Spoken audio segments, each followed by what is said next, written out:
Hey, this is RB Raghu. Hey guys, this is Christian James. Hey, this is Siraj Narsi. Please go check out, click on this. Please check out Click on This. Go and click on this, watch it. Nice show. There And you go, watch Narji. Cerebrum, most importantly. If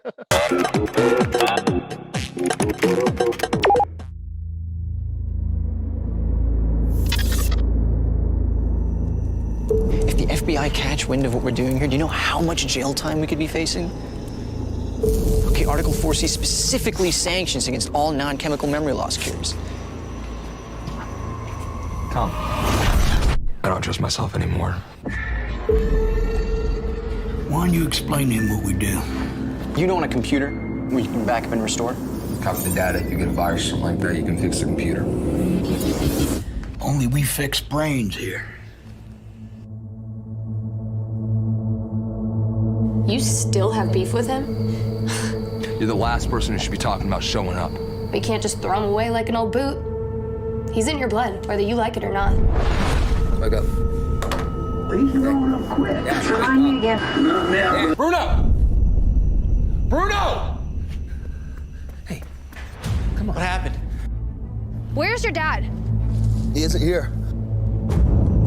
Surrogate loading separates the brain from the body. I don't know the side effects. I mean, it could kill you. It's risky. I know. Like, you don't have to do this.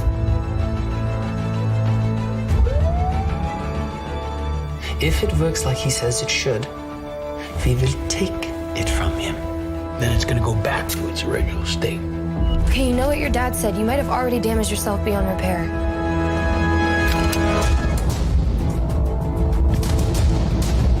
Drop it now! Where are you going?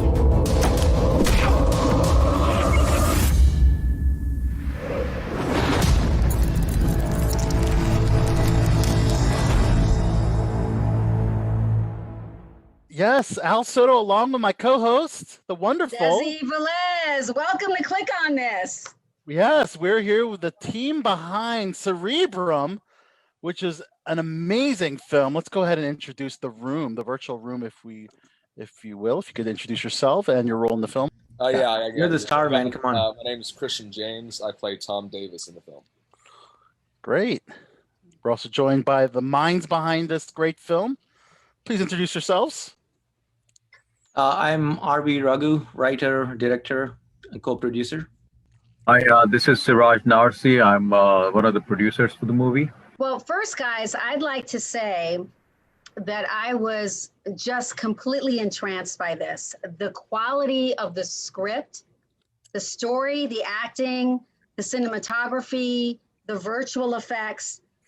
But my question for you is, because I think part of the reason my attachment to this as well is my father contracted early onset Alzheimer's in his 50s. And this story is about, you know, a character that is trying to find a way to remedy that. Mm-hmm. And I'm just wondering how you came about this concept to get this story. Is it just because of things you've been researching that they're actually, you know, tapping into? Or do you have a personal background to this? Okay, so it started with more on the science aspect of it, right? So it's more on looking at the current digital trend of how people are, you know, having everything online, like, you know, all of your photos, your bank accounts, your learning, everything that you do is online these days. So there is a digital footprint to that. So the idea came mainly from that, as in, like, you know, can we create a digital version of ourselves based on all our activities and our behaviors?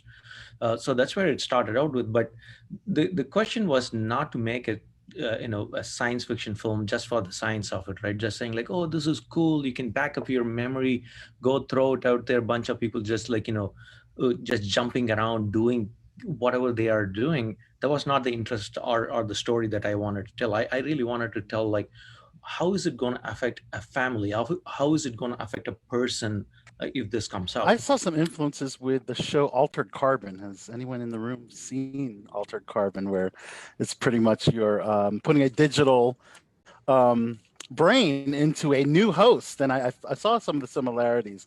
Can you talk to us about your science fiction influences in this type of technology? Yeah. So truth be told, we started already shooting by the time Altered Carbon came out. So there was nothing there. The only thing that kind of like clashed with Altered Carbon was when I was creating posters later on. We created something that looked like what they put out for Altered Carbon. We said like, oh, maybe we need to stay away from that, right? But other than that, the influences were just different ones. The concept was something that like, I brainstormed and worked with my, my friends and especially my wife on figuring things out and what needs to happen. But the movie influences for Cerebrum would be Ex Machina, just for the fact that the whole story just happens within like 3 characters.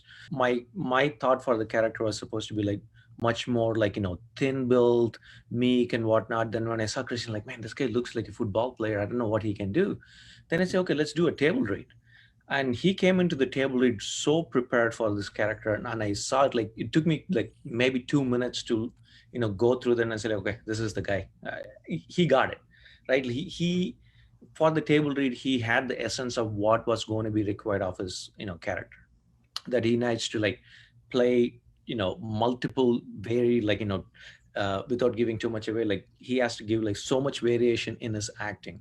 And he was able to prove that within the first 2 minutes. And I said, like, okay, How was that process, though, Christian, for you? Because did you have Mr. Russo there? I wondered about this. Was he there for when you did the scenes to mimic off of, or did you just study him for a while and then took over? Well, to be honest, James was on set maybe 4 days total out of the 21 that we filmed. So a lot of the scenes where I need to take over his mannerisms and all that. Mannerisms were just watching him closely when the days that I did have him.